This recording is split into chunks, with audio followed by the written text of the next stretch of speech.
क्या आप जानते हैं कि हर 8 में से 1 महिला ब्रेस्ट कैंसर के रिस्क पर है? हर 4 मिनट में एक नया डायग्नोसिस होता है और हर 8 मिनट में एक मृत्यु ब्रेस्ट कैंसर की वजह से होती है। इस कैंसर को पूरी तरह से रोकना पॉसिबल नहीं है।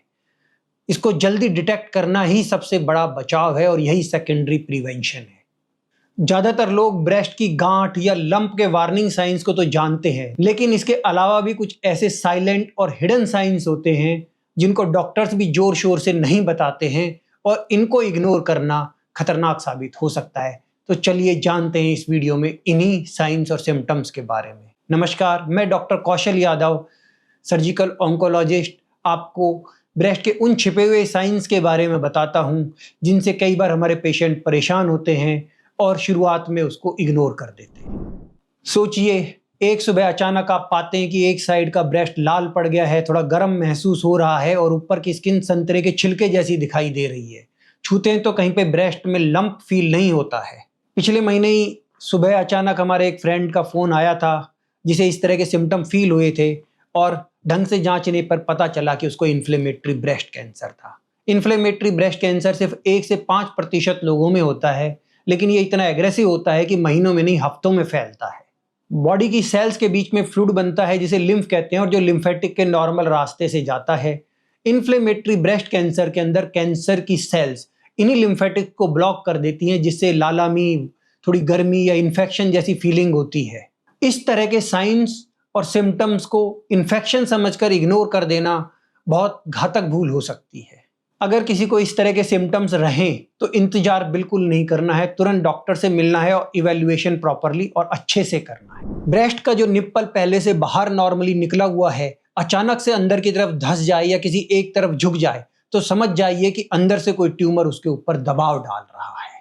इस पर सेल्फ डायग्नोसिस कतई ना करें और डॉक्टर से सलाह लें। एक्टिव बने और अपने डॉक्टर से भी एक्टिवली बल्कि प्रोएक्टिवली पूछें कि ये निप्पल जो बाहर नहीं आ रहा है उसके लिए मुझे क्या इवैल्यूएशन और क्या इमेजिंग करनी चाहिए। निप्पल या उसके आसपास की जो डार्क एरिया है जिसे एरियोला कहते हैं, उसके ऊपर की स्किन रूखी सूखी हो जाए, उसके ऊपर स्केलिंग हो जाए या क्रस्टिंग हो जाए, ऐसे लगे जैसे कि डैंड्रफ से जमा हो रखे हों या उसमें खुजली होने लगे।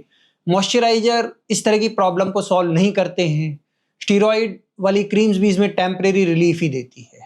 इस तरह की प्रॉब्लम पेजर्स डिसीज में होती है जो सिर्फ 1% केसेस में होते हैं, लेकिन इसको शुरू में एक्जिमा या खुजली समझकर डिले किया जाता है और डायग्नोसिस डिले हो जाता है। कुछ समय पहले हमारे अपने स्टाफ के साथ भी इस तरह का कुछ हुआ था। इसे कतई इग्नोर ना करें और बायोप्सी का प्लान करें, क्योंकि उसी से ही प्रॉपर डायग्नोसिस बन पाता है। कोई भी डिस्चार्ज फ्लूइड या पानी जो क्लियर है, मटमैला है, क्लाउडी है, डार्क कलर्ड है या ब्लड स्टेन्ड है और जो बिना स्क्वीज किए या दबाव के निप्पल से डिस्चार्ज हो रहा है, वो एक रेड फ्लैग हो सकता है। याद रखिए, ब्रेस्ट मिल्क के अलावा कोई भी स्पॉन्टेनियस डिस्चार्ज सामान्य नहीं होता है। अगर इस तरह का कोई डिस्चार्ज नोटिस करें तो उसका फोटो भी ले सकते हैं, जो डॉक्टर्स को विजुअल एविडेंस की तरह हेल्प करता है। क्या आप में से भी किसी ने कोई ऐसा ब्रेस्ट कैंसर का साइन या सिम्टम पकड़ा है जो लंप से हटकर है? तो कमेंट करके जरूर बताइए।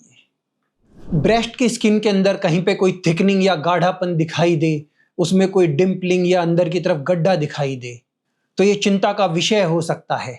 कई बार कहीं डीप टिश्यूज के अंदर कोई छोटा ट्यूमर छिपा होता है जो लिम्फेटिक्स को ब्लॉक कर सकता है या टिश्यूज के ऊपर खिंचाव डाल सकता है, जिससे स्किन अंदर की तरफ धंस सकती है या फिर मोटी दिखाई दे सकती है।